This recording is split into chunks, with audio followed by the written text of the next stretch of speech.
Ashama harka fuunee akkam jirtu kabajamtoota daawwattoota keenya. Egaa kun kan daawwachaa jirtan qophii hambaa seenaati. Qophii hambaa seenaa kiyya har'aan immoo kan inni isiniif qabadhee dhufe seenaa Birgeedar Jeneraalticha Taaddasaa Birruuti. Taaddasaa Birruu egaa qabsoo uummata Oromoo keessatti maal dalagee maal utubee darbe dhaloota kanaaf kan jedhu guutuu isaa kan isin biraan yoo ta'a.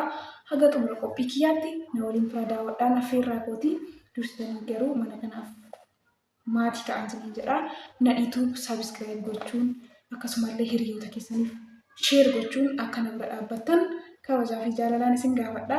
Egaa dhimma gara Taaddasaa Birruutti yeroo deebinu immoo Taaddasaa Birruu jecha inni dubbatee darbe yeroo baay'ee quuqama Oromoo ibsachuuf illee namoonni baay'een ni fayyadamu. Lammiin barate mirga isaa gaafata jedha. Dhuguma akkana dubbate immoo jechi inni dubbate kun dhimma dhalootaati. Dhimma uummata Oromooti. Oromoon galaana jedhamee yeroo sodaatamu sana keessa inni qabsoo hadhooftuu kana gaggeessaa tureera. Yeroo ammaa kana barattoota goda jiran ijoollee qabsaa'ota Oromoo gootota Oromoo keessaa eenyuun beekta jedhaman yeroo gaafataman dursanii kan isaan maqaa dha'uu danda'an eenyuun isinitti fakkaata? Taaddasaa Birruuti. Sababni isaas dhimmi inni irratti dubbate dhimmi inni irratti qabsaa'ee darbe waan xiqqaa miti. Dhimma biyyaati, dhimma dhalootaati, dhimma barnootaati waan ta'eef. Kanaafuu daawwattoota keenya guutuu isaa seenaa isaa kan isin biraan ga'u ta'a.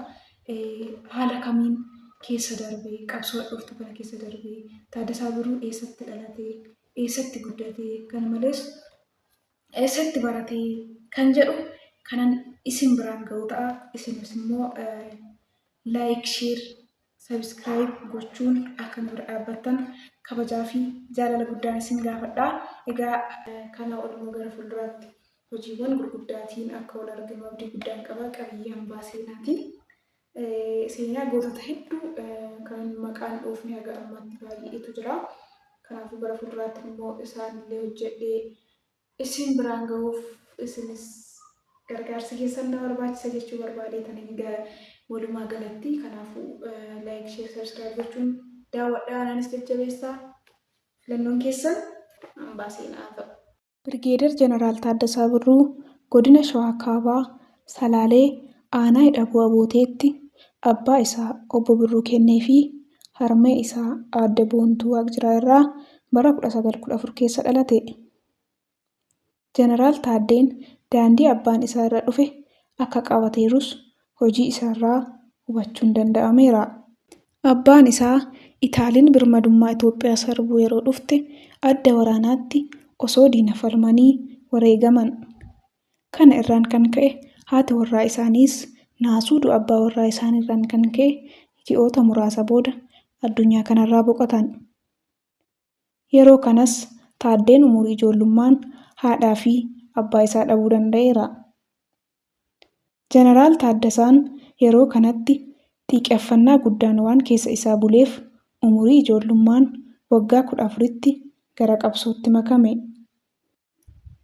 Yeroo kanattis eessumni isaa yookaan obboleessi harmee isaa namni baraan baraas beekaa jedhamu waan tureef isa waliin gara Hallayyaa Calanqootti seenan.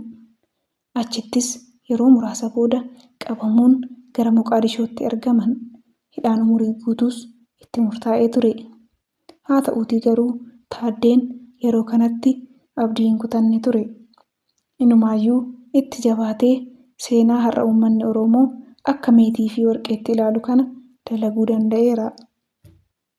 Yeroo gurraachummaan akka namaatti lakkaa'amnee fi qoodaan itti daraare sana keessa gootni kun gahumsa olaanaan warreen adii waliin socho'aa turuun isaa ni yaadatama. Taaddasaa Birruu jaalala biyya isaaf qaburraan kan ka'e poolisii dafee qaqqabaatti makamuun gara biyya isaatti deebi'uu danda'eera. Sana boodas gara waldaa Maccaa fi Tuulamaatti makame. Haaluma kanaan osoo jiruu muummicha ministeeraa yeroo sanaa kan ture namni Akiliil Habtewald jedhamu galgala tokko Taaddeedhaan irbaata mana isaatti affeeree osoo taphachaa jiranii akkas jechuun isa gaafate. Taaddasaa, ati erga duula qubee eegaltee baradhaa jechuu baay'istee jirta. Barachuun gaariidha garuu eenyuun jechuu akka qabdu adda baastee beekuu qabda. Yoo xiqqaate uummata Oromoo jaarraa tokko gara duubaatti hambisnee bitaa jirra. Uummata kana nan barsiisa yoo jette immoo isaan galaana nurra galagalu jechuun sodaa fi jibba uummata Oromoo irraa qabu ibseef.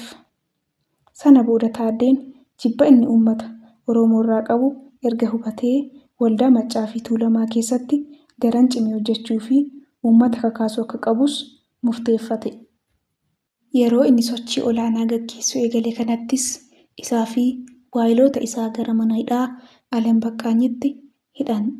Jaallan qabsoo yeroo sana isa waliin hidhaman keessaa tokko Maammoo Mazammar, Alamuu Qixxeessaa, Daawit Abdii, Daadhii Fayisaa, Lammeessaa Booruu, Mokonnon Wasanuu, Hayilemaariyaam Gammadaa fi Seefaa Tasammaa fa'a turan.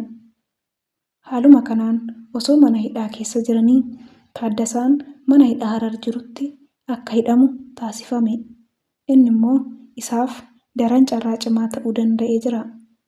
Sababni isaas hariiroo Elemoo Qilxuu waliin taasisuun uummanni naannoo sanaa akka baratuuf carraaqqii guddaa taasisaa turaniiru. Kana malees Taaddasaa Birruu bara 1962 keessa Neelsan Mandeellaa qabsoo farra Apartaayidii kan Afrikaa Kibbaa cimsuuf gara biyyoota Afrikaa keessa yeroo deemaa turattis Finfinnee buufata leenjii poolisii federaalaa Kolfeetti Jeneraal Taaddasaa Birruutu leenjisee ture. Taaddasaan gumaacha guddaa Afrikaa bilisoomsuuf nama taasisaa tureerudha. Gabrummaan uummata isaa kan boqonnaa isa dhorke Birgeeder Jeneraal Taaddasaa Birruu osoo bilisummaa uummata isaatiif falmuu Bitootessa 9 bara 1967 harka of tuultotaatti kufuun lubbuu isaa lammii jaallatu kanaaf dabarsee kenneera. Walumaa galatti Taaddeen nama mirga lammii isaaf jalqabaa hanga dhumaatti dhaabbatedha. Lammiin barachuu akka qabuu fi yoo barate immoo gaaffii mirgaa gaafachuu akka danda'u Jeneraalticha irraa hubachuun danda'ameera. Aarsaa nuu kaffalteef yoomiyyuu galata nu biraa qabda. Nuti immoo dhaloonni qubee yoomiyyuu si yaadanna. Dhalootaa dhalootattis seenaa kee ni dabarsina. Galatooma. Egaa daawwattoota keenya qophiin hambaa seenaa miila na qabadhe dhufe kana fakkaata. Mee akkamitti ilaaltan qophii hambaa seenaa Taaddee Birruu irratti dhiyaate kan haala kamiin ilaaltan yaada keessan immoo koomentii gochuun na biraan ga'a. Maal fooyyessuu akka hin qabu gara fuulduraatti hanqina maalii qaba jabina maalii qaba sagantaan kun kan jedhuu fi qabiyyee isaarraallee kaasuun yaada keessan na biraan ga'an isiniin jedha. Torbee qophii biraatiin hanga walitti deebinutti torbee gaarii isiniif haa ta'u. Waan waliin turtaniif galatoomaa ulfaadhaa. Mana kanaaf ammas dabalee kan asitti maatii ta'aa isiniin jedha. Filannoon keessan na itti haa ta'u hambaa seenaa ta'u.